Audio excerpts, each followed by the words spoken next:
मैं शुक्र अदा करूंगा ग्लोबल केयर फाउंडेशन का कि उन्होंने एक जज को, अदालत का जज, जो मुजरिमों को, मुलजिमों को उनकी गवाहियों की बुनियाद पर, उनके बयानात की बुनियाद पर सच और गलत बात का फैसला करता है और उन्हें सजा देता है। और आज का जो हमारा मौजू है, नशा और समाज, उसी से मुतालिक ये जज हैं, ऑनरेबल जज मिस्टर सतीश हिवाले जी। जोरदार तालियां आपके लिए। सर, मुझे तो बहुत कम जाने का इत्तेफाक हुआ है कोर्ट में, अल्लाह न करे कि फिर बार बार जाना पड़े, लेकिन आपको देखकर हमारी बच्चियां और ये बच्चे आपसे कुछ सीखना चाहेंगे, आपके तजुर्बात जानना चाहेंगे। प्यारे बच्चों, ये जो जज होते हैं, इनके भी शख्सियत में एक दिल होता है, जो कभी सख्त लगता है, जो कभी नरम लगता है। लेकिन याद रखें कि ये जज इंसानी हमदर्दियों से मुज़य्यन, इंसानी एहसासात को समझने वाला, और आप सेक्रेटरी जज हैं Mumbai suburban district legal services authority Mumbai के। ये हमारा खुशगवार इत्तेफाक है, बहुत अच्छा इत्तेफाक है कि सर आपको देखने, बल्कि हमारी बच्चियों को आपको सुनने का मौका मिलेगा। इस अहद के साथ हम गुजारिश करेंगे आपके तालियों के बीच, इससे पहले कि वो हमारे दरमियान तकरीर करें, मैं आतिश से गुजारिश करता हूं कि हमारे मोहतरम जज साहब का इस्तकबाल करें। जोरदार तालियों में आपके सतीश हिवाले जी आए। सर, आपको देखकर भी जज का एहसास होता है। प्यारे बच्चों, जब जज आता है तो सब लोग उठ जाते हैं अदालत में, कमरे में। आपको भी सबको उठना है। जोरदार तालियां बजाएं जज के लिए। सबको मेरा आदाब, नमस्कार। और अभी साहब ने जो इतनी मेरी तारीफ कर ली है, तो मुझे अभी इतनी परेशानी हो गई कि एक तो हमारी हिंदी कमजोर है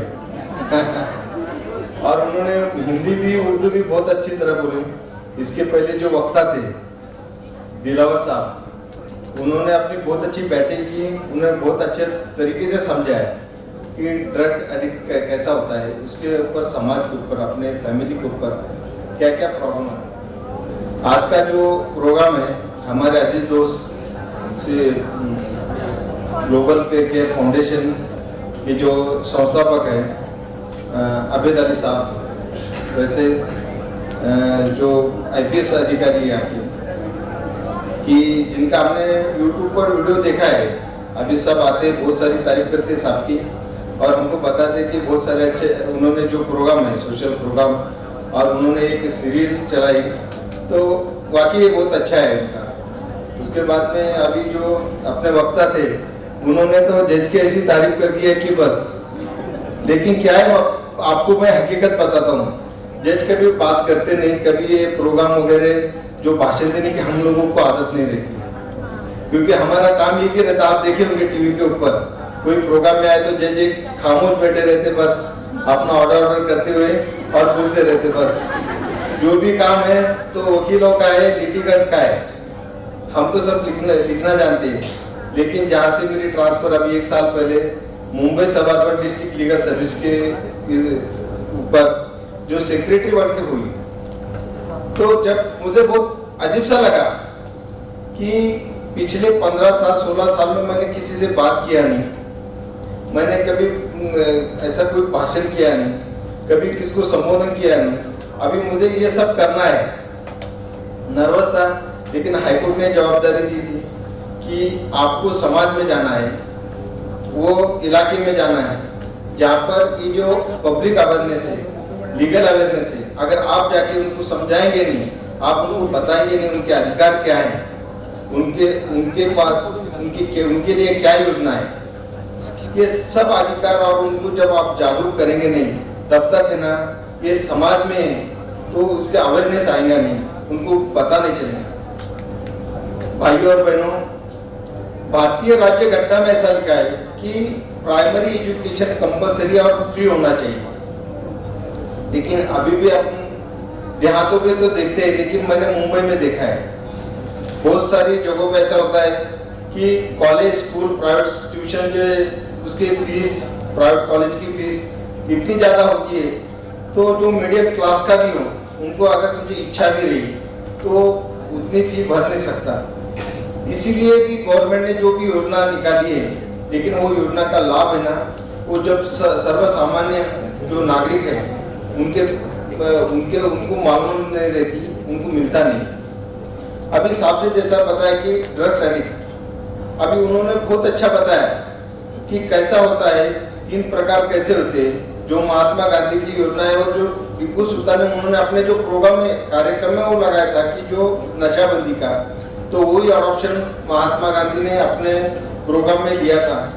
तो ये सारी चीजें इन्होंने बहुत स्टडी पूर्वक उन्होंने जो बताए, तो मैं आपको यही कहूँगा कि नशा सिर्फ शराब की नहीं होती, नशा सिर्फ आपकी सिगरेट वगैरह नहीं होती। अभी देखिए, मैं जब परभनी में मैजिस्ट्रेट था तब मेरे को जुवेनाइल जस्टिस बोर्ड, ये जुवेनाइल जस्टिस बोर्ड है, तो जो बच्चे 18 साल के अंदर है वो जो क्राइम के अंदर आ जाते हैं और उनके लिए जो एक जुवेनाइल जस्टिस बोर्ड रहता है, तो जो बच्चे, तो उनको अपन आरोपी या एक्यूज नहीं कहते, उनको कहते हैं द विक्टिम ऑफ सर्कमस्टेंसेस। अब विक्टिम ऑफ सर्कमस्टेंसेस कैसे कि कोई परिस्थिति ऐसी आती है उनके तरफ कि जो वो परिस्थिति के ना वो विक्टिम हो जाते हैं। तो अभी कैसा है कि मैं जब परभनी में था जुवेनाइल जस्टिस बोर्ड पर, तो रेलवे स्टेशन पर थोड़ा काम था, एक प्रोटोकॉल के हिसाब से हम गए थे, हमारे हाईकोर्ट के जस्टिस आने वाले थे, तो मैंने देखा कि पुणे में कोई बच्चे व्हाइटनर रहता ना, व्हाइटनर आप सबको बताऊंगा, व्हाइटनर की नशा करते थे। तो मैंने उनको बताया कि भाई ये व्हाइटनर खरीदते और वो रेलवे स्टेशन के ऊपर जो शॉप रहता है वहाँ पे वो बेचा जाता था। तो मैंने बोला ये बच्चे व्हाइटनर का क्या करते हैं, तो बोले नहीं सब बच्चे ना उसकी नशा करते हैं। जब मैंने देखा, फिर वहाँ के पुलिस अधिकारी थे, उनकी मैंने एक मीटिंग लगाई। मीटिंग लगाने के बाद में मैंने बोला ये जितने बच्चे उनको रेस्क्यू करना है, और वो बच्चों के बारे में मैंने जब देखा तो पूरे बच्चे गरीब घर के थे, कि किसी के माँ बाप नहीं थे, किसी के बाप नहीं था, किसी की माँ नहीं थी। कोई बच्चा मजबूरी में रेलवे स्टेशन पे पानी बेच रहा था, कोई बच्चा ऐसा था कि जिसके घर में उसने अगर समझो रेलवे स्टेशन के ऊपर काम नहीं किया, वो बॉटल वगैरह पानी वगैरह बेचने का, तो उसका घर चलता नहीं था। फिर ऐसे में जो बच्चे तो एक साथ आते थे और उसके बाद में वो नशा का उन्होंने जो व्हाइटनर का नशा है वो शुरू किया था। उसके बाद में हमने उनका अवेयरनेस प्रोग्राम लिया। जब देखा बच्चों को रेस्क्यू किया, तो रेस्क्यू टीम के ऊपर जब वहाँ के उनकी जो सपोर्टर थे, उनके मामा चाचा ऐसा कुछ रिलेटिव आए, उन्होंने बताया नहीं हमारा बच्चा तो ऐसा कुछ करता नहीं, आपने बिना रीजन उनको पकड़ा है। वैसे बाद में उन्होंने जो हमारी जो रेस्क्यू टीम थी तो उनके ऊपर थोड़ा सा एग्रेसिव पना लाया उन्होंने। तो उसके बाद में हमने एक मीटिंग लिया, उनको बताया CWC जो चाइल्ड वेलफेयर कमेटी रहती है हर डिस्ट्रिक्ट में, जब उनके पास में ले गए हमने, उनका मेडिकल कराया था। ऐसा लगा कि ये बहुत दिन से व्हाइटनर का नशा करते थे और उसके अंदर कोई तो 1-2 बच्चों को तो कैंसर जैसी बीमारी हो गई थी। जब हमने वो बच्चों को रेस्क्यू किया, उनको चाइल्ड होम में रखा, फिर हमने देखा कि ये बच्चों को चाइल्ड होम में रख के क्या करेंगे, क्योंकि बच्चों को हम तो रेस्क्यू करेंगे, उनको चाइल्ड होम में रखेंगे, लेकिन इनका भविष्य क्या है।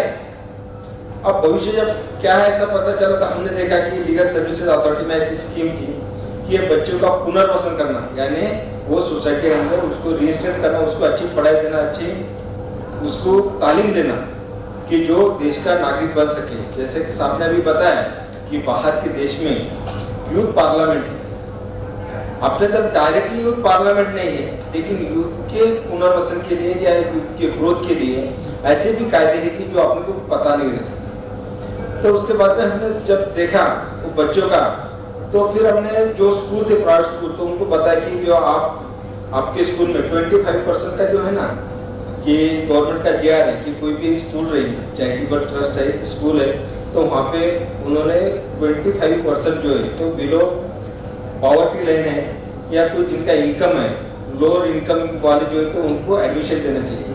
तो फिर ऐसे पूरे कॉलेज वालों के लिए उनको बोला कि अडॉप्शन करना है बच्चों का।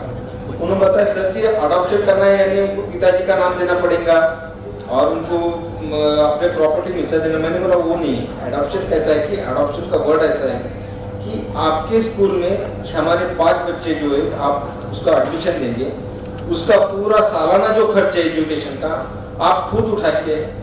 और जो चाइल्ड होम है तो चाइल्ड होम अथॉरिटी के लिए उनको पता है कि गवर्नमेंट का चाइल्ड होम रहता है क्या या एनजीओ का चाइल्ड होम रहता है, तो उनको पता है कि आपके संस्था में उनको एडमिशन देखिए जो CWC के मार्फत होता है एडमिशन, वो देने के बाद में उनका हॉस्टलिंग कंप्लीट हो जाएगा और वो बच्चों का है।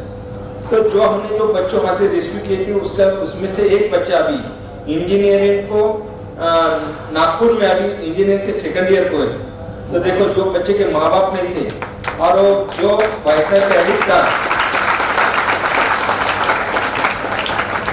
अभी मैं जब भी ये मुंबई सिटी में कभी भी समझो कहीं घूमने जाता हूँ तो मुझे जब भी ये बच्चे दिखते हैं स्ट्रीट पर तो मैं चाइल्ड लाइन को हमेशा फोन करके बताता हूँ। अभी एक वाकया हुआ था, अभी मैं तो इसके अंदर में मैंने जो फैक्ट हुई मेरे साथ वो मैं आपको बताऊंगा, क्योंकि कैसा होता है कि जो समाज में क्या हुआ, हम लोग तो कैसे कि ऑफिस तो घर से तो ऑफिस, समाज में कुछ ज़्यादा हमारा जाना आना रहता नहीं, उसके बाद में कोई मिलना जुलना होता नहीं। लेकिन जब ये लीगल सर्विसेज अथॉरिटी के में मैं यहाँ पर ये पोस्ट पे आया हूँ, उसके बाद में आबिद भाई के साथ बहुत सारे ऐसे प्रोग्राम किया। आबिद भाई ने जितने प्रोग्राम किया ये मेरा फर्स्ट ऐसा प्रोग्राम होगा कि उन्होंने ऐसा जो हॉल है बैंक्वेट हॉल में दिया, लेकिन बाकी के जितने प्रोग्राम हो गए तो उन्होंने ज़्यादा करके ना मोहल्ले में लिए, बस्ती में लिए, जाके मेरे को समझ में आया कि सच्ची कि समाज क्या है, समाज का दुख क्या है और सही कैसे रहते। अभी साहब ने बताया नशा मत कीजिए, ये बाकी कीजिए, लेकिन इनको अच्छा बनाने के लिए आपके पास क्या जरिया है। भाषण तो देखिए आप सब जाएंगे, मैं भी आपको बोलूंगा कि नहीं नशा मत कीजिए, ये मत कीजिए, लेकिन जो नशे में किसी लिए जा रहे, किसने इनको लाया, किसने ढकाला, कौन सी परिस्थिति, 2 परिस्थिति, एक तो गरीबी, दूसरी एक ज्यादा श्रीमंत है, उनको कोई सब कुछ उनको इजी मिल रहा है, फिर क्या करना है, तो फिर ये ड्रग्स का एडिक्ट होते हैं। अब देखिए अब देखिए कि जहाँ पे समाज में एजुकेशन की जो कमी है वहाँ पे ड्रग्स एडिक्ट ज़्यादा है। अभी मैंने वर्सोवा में गया, वर्सोवा में देखा तो बहुत सारा ऐसे कि वर्सोवा के अंदर ड्रग्स एडिक्ट है। मैंने अमित भाई से बोला कि मैं वर्सोवा से पुलिस ऑफिसर है जो अथॉरिटी है और जो कलेक्टर है उनसे वहाँ पे अवेयरनेस की प्रोग्राम लूँगा, क्योंकि मैं नहीं चाहता हूँ कि यहाँ के ज़्यादा से ज़्यादा बच्चे ड्रग्स एडिक्ट होंगे और उनके ऊपर केसेस बने। तो अभी मैं तारदेव में एक बार ऐसा पिछले संडे में गया था, तो वहाँ पर देखा तो कोई जो डुमारी का खेल पता है आपको, वो रस्सी के ऊपर वो बच्ची जाती है। तो मैं और हमारे दोस्त थे जज, तो उनको मैंने बताया, तो उन्होंने मुझे बताया जान तो आपने क्या करना है, सब्जी वगैरह खरीदी करेंगे चले जाएंगे और उनको बच्चों को 100 रुपये देंगे। मैंने बोला साहब पैसे देने से बोले इनकी ना परेशानी दूर नहीं होती, इनकी पैसे देने से आप उनकी परेशानी दूर नहीं कर सकते, इनको कुछ तो भी इनको इनका रिएस्टेट सोसाइटी में इनको पुनर्वासन करना चाहिए, कुछ तो करना। मैंने बोला साहब को आप रुकिए 2 मिनट में, फिर मैंने वो चाइल्ड लाइन को उनको फ़ोन किया, फिर उनको फ़ोन करके मैंने बोला कि इनको यहाँ से रेस्क्यू कीजिए, सब फैमिली को उधर लिख जाए और उनको ऐसा कोई भी पुलिस वालों को बताए कि भाई इनको ना तकलीफ नहीं होना, ऐसा करें, उनके साथ अच्छा बिहेवियर करें, उनकी पूरी हिस्ट्री लीजिए, कहाँ रहते हैं, क्या करते हैं, ये पूरा उनका पास से पूरा रिपोर्टिंग कीजिए और मेरे ऑफिस में भेज दीजिए। मैं कलेक्टर से बात करूंगा, इनको कहीं तो भी रिएस्टेट करें। जब देखा तो एक 7 साल की लड़की, एक 9 साल की लड़की, तो एक तो रोड के ऊपर खड़े रहकर अपना वो बजाते थे, उसके ऊपर डांस कर रही थी, दूसरी जो होते वो अपने रस्सी के ऊपर लकड़ी लेकर वो रस्सी पे जा रही थी। तो बहुत सारे लोग देख रहे थे, लेकिन मुझे बहुत अजीब लगा क्योंकि मैंने हमेशा उसमें अपना बच्चा देखा है।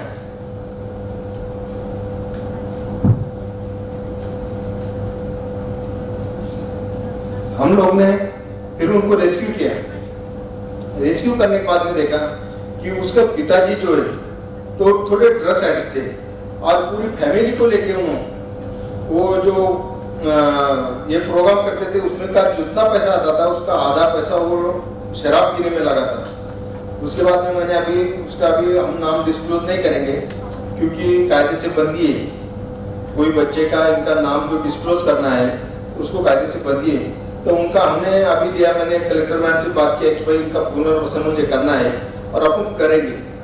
बहुत सारे ऐसी चीजें हैं कि जहाँ पर ड्रग्स तो एडिक्ट है उसके ऊपर बहुत सारे किताब बने हैं, बहुत सारे लेक्चर हुए, लेकिन कैसे जो ड्रग्स एडिक्ट हुए उनको उनके हाथ से अपने बाहर निकालना है। इसीलिए हमारे जिला विधि सेवा प्राधिकरण की तरफ ऐसी योजनाएं कि जहाँ पर आप ड्रग एडिक्ट से जो भी उनको पुनर्वसन करने के लिए तो गवर्नमेंट उसको अनुदान देती है और उनको जो एरिया में है तो उनको पढ़ाई के लिए फ्री एजुकेशन और उनको हॉस्टलिंग और रेसिडेंस के लिए वहाँ पर सब वो देने वो सब योजनाएं उनको लागू करती है। आपने कभी देखा है अपने पास 9000 योजनाएं, आप अगर वेबसाइट पे जाएंगे और आपका पर्सनल डाटा डालेंगे तो आपको लगेगा कि आपके लिए गवर्नमेंट ने कितनी योजना बनाई। देखिए क्या होता है कि अपने को जो कायदा जो रहता है कि इसका अवेयरनेस नहीं रहता, अपने क्या अधिकार है इसका पता नहीं रहता।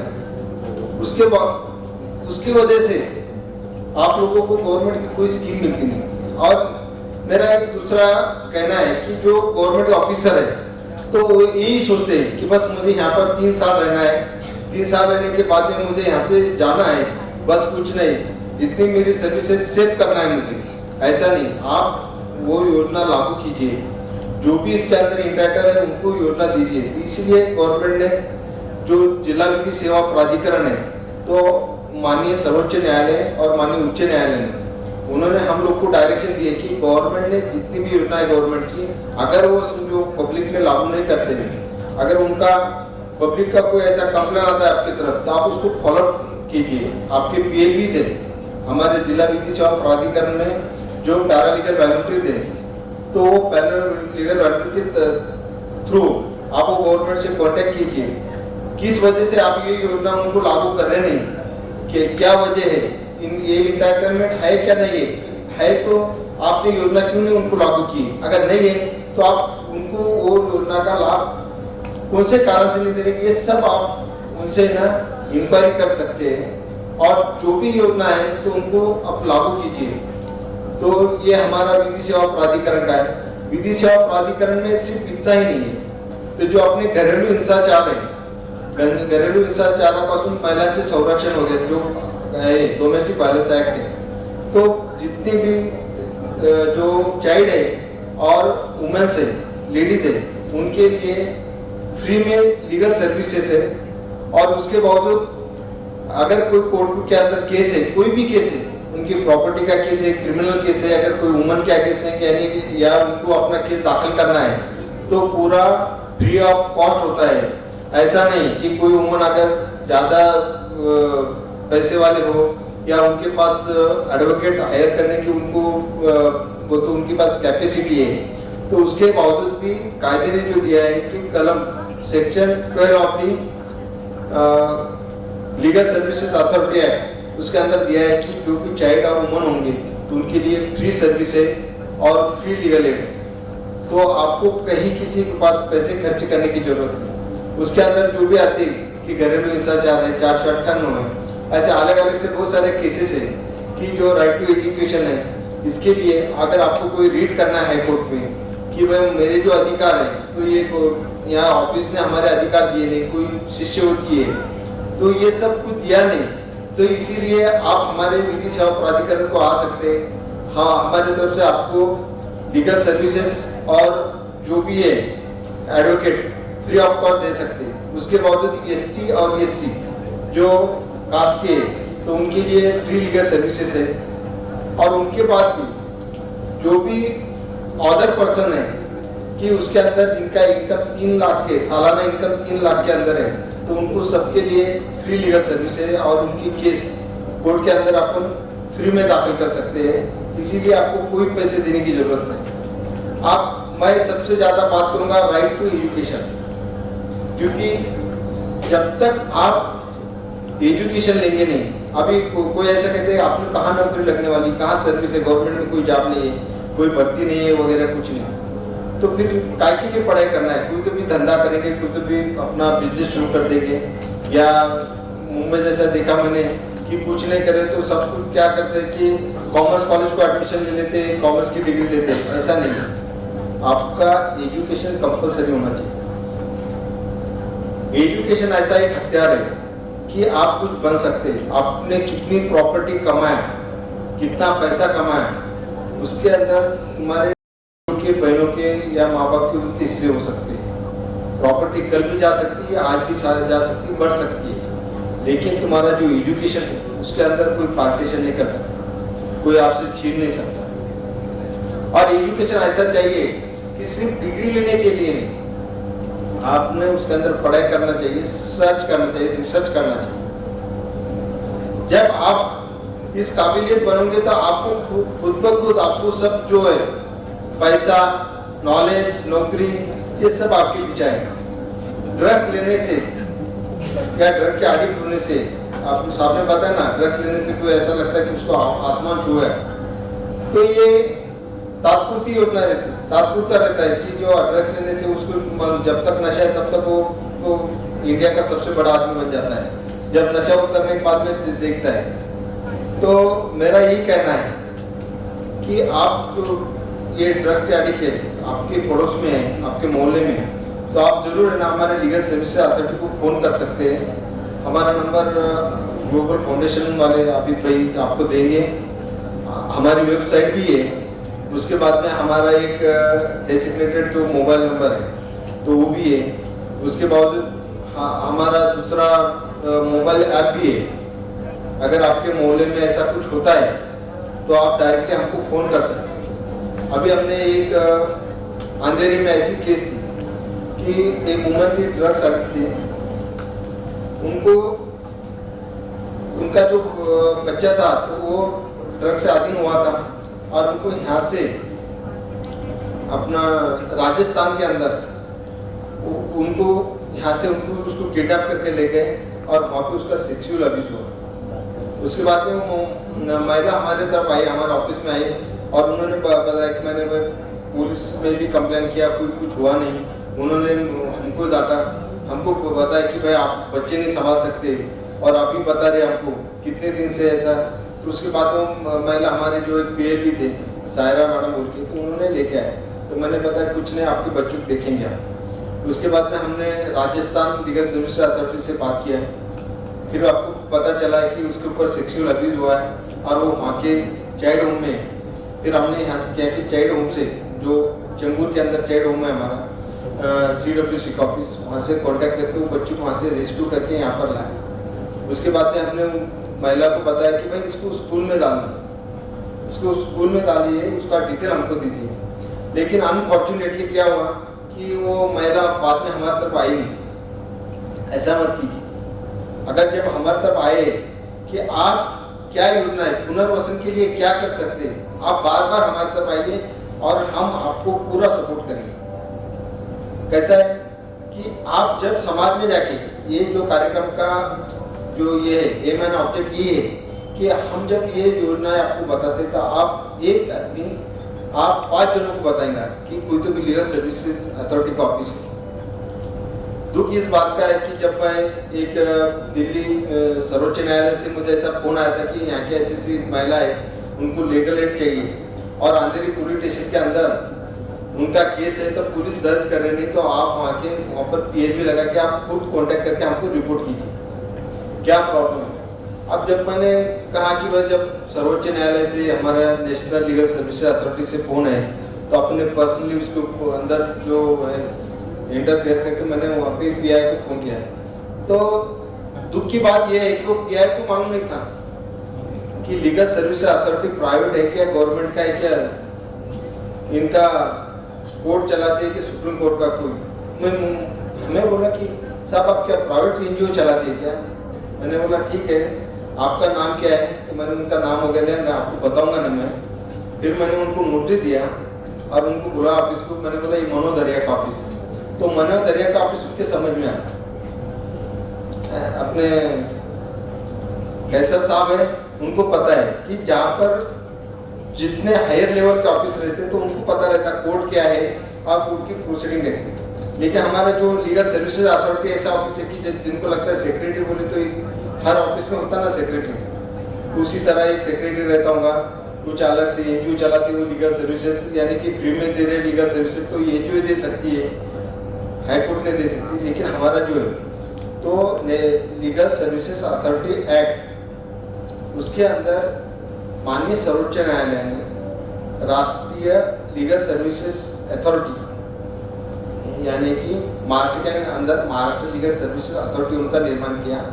हर डिस्ट्रिक्ट के अंदर जिला विधि सेवा प्राधिकरण, तालुके के अंदर तालुका विधि सेवा प्राधिकरण इसका निर्माण किया। इसीलिए निर्माण किया कि आप देखते हो आपके पास प्रॉपर्टी बहुत सारी है, पता है आपको क्या करना है, लेकिन आपको कोर्ट के अंदर केस लड़ने के लिए आपके पास पैसा नहीं। केवल पैसा न होने की वजह से आपके अधिकार है उसका प्रोटेक्शन कर नहीं सकते। इसीलिए माननीय सर्वोच्च न्यायालय ने बताया कि केवल पैसों के ऊपर न्याय जो है तो मापा नहीं जाएगा। हर एक इंसान जो है कि जो आखिरी तक रिमोट प्लेस तक जो इंसान है उसी के पास जाना चाहिए और उसको जो सब न्याय सबके लिए और विद फ्री ऑफ कॉस्ट सबको मिलना चाहिए। तो इसीलिए ये लीगल सर्विस अथॉरिटी का निर्माण किया।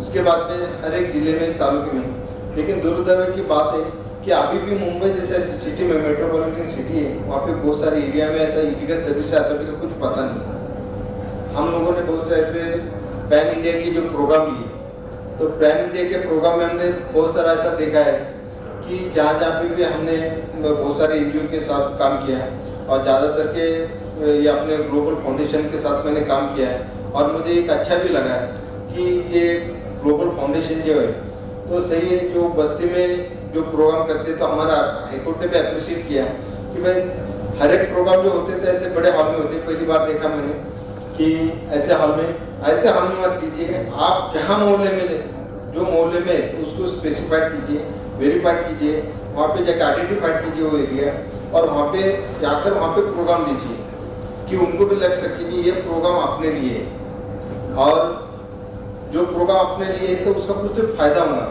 और हमने सही जो प्रोग्राम लिया पैन इंडिया के अंदर, बहुत सारे ऐसे कि जो लिटिगेंट्स थे उनको उसका फायदा भी हुआ और उनको इसका पता भी चला कि लीगल सर्विस अथॉरिटी क्या कर सकती है। तो आप सबको मेरी विनती है कि आपको कोई भी दिक्कत हो, आपके पड़ोस में किनको भी कोई अपने माँ बहन को या कोई पड़ोसियों को कोई भी तकलीफ हो तो आप हमारे लीगल सर्विस अथॉरिटी उनको आप डायरेक्टली कांटेक्ट कर सकते हैं, फ़ोन कर सकते हैं।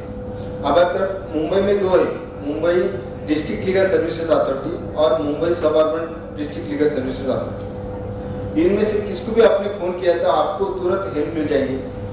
और आपको मैं जाते जाते एक बताने वाला हूँ कि यहाँ पर अभी मैंने देखा है जब मैं पहली बार यहाँ पर आया था और जब भी हमारे प्रोग्राम चल रहे थे तो बहुत सारे ऐसे केस हो गए। अभी मैंने मुझे एक बार फ़ोन किया था कि बोले देखो साहब एक हमारे एक पेशेंट है तो जो बुजुर्ग है उनको एक हॉस्पिटल में एडमिट करा गया और एडमिट करने के बाद में उनका ट्रीटमेंट तो पूरा हुआ, लेकिन केवल पैसों की वजह से उनको वहाँ पर वो हॉस्पिटल में उनको जो है तो उनको एडमिशन जो है तो उनका वहाँ ही रखा है, उनको छुट्टी दे रही है। उसके बावजूद उन्होंने कुछ फंडिंग वगैरह जमा किया और उनको वहाँ से रेस्क्यू किया। उसके बाद में मैंने जब देखा कि ऐसा अगर कुछ होता है तो अपने लिए कुछ योजना होंगी, मुझे पता नहीं था ज़्यादा। मुझे सिर्फ जो एक दो योजना थी कि जो बिला कार्ड है या बिलो पॉवर्टी लाइन है तो उनको गवर्नमेंट हॉस्पिटल या चैरिटेबल हॉस्पिटल से होती है। लेकिन अगर ऐसी केस आ गई तो ये केस के अंदर अपन हर वक्त एनजीओ की मदद ले नहीं सकते। हर एनजीओ मदद करेगा तो ये आपको पता नहीं रहता, उनका प्रोसीजर रहता है। उस दिन अभी मैंने मेरे ख्याल से 40 का कुछ 1000 रुपये उन्होंने ऑन द स्पॉट करके उनको बताया वो हॉस्पिटल अथॉरिटी ने, मैंने भी उनसे बात किया। लेकिन दोस्तों जिनका इनकम सालाना 85,000 के अंदर है तो उनको जितने भी मुंबई के या महाराष्ट्र के जितने भी चैरिटेबल हॉस्पिटल है चैरिटेबल हॉस्पिटल, प्राइवेट हॉस्पिटल नहीं, चैरिटेबल हॉस्पिटल में फ्री ऑफ कॉस्ट ट्रीटमेंट दिए जाते हैं। ये आपको पता होना चाहिए। तो इसका जो रहते, इसके जो पूरे अधिकार रहते, चैरिटी कमिश्नर जो रहते तो उनके लिए, आप चैरिटी कमिश्नर के तरफ वहाँ तक जा नहीं सकते, तो आप हमारे लीगल सर्विसेज अथॉरिटी को उनको अगर इंटीमेशन किए तो हम हमारे PLU भेजकर वो पूरा उनका इंक्वायरी करके फिर उनको योजना का लाभ दे सकते हैं। अगर जिनका इनकम 1,20,000 के अंदर है तो उनको 50% माफ में भी अपनी वो योजना है। ऐसे बहुत सारे योजना है। ये योजना बताने का मेरी वजह ये है कि आप देखिए कोविड 2 साल कोविड के अंदर चले गए। कोविड में इतना हुआ कि कोई भी समझो खांसी बुखार हो गए तो हॉस्पिटल में एडमिट करे तो उसको 3-3, 4-4, 5-5 लाख रुपए लगते थे और पेशेंट की कोई गारंटी नहीं थी। हमने ये देखा है, मुंबई के अंदर देखा है, महाराष्ट्र के अंदर देखा है कि ये हुआ है। तो ये योजना किसी को पता नहीं थी। और कोविड ऐसी थी कि जो बीमारी है गवर्नमेंट के एजेंडे में उसका मेंशन नहीं था। ये नई बीमारी थी, लेकिन अभी उसका भी जो है तो उसको भी इसमें इंक्लूड किया गया है।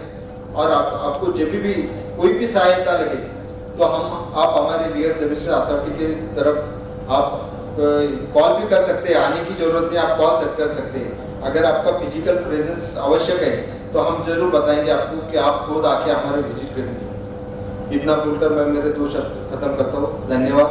और अभी भाई का मैं खास तौर पर धन्यवाद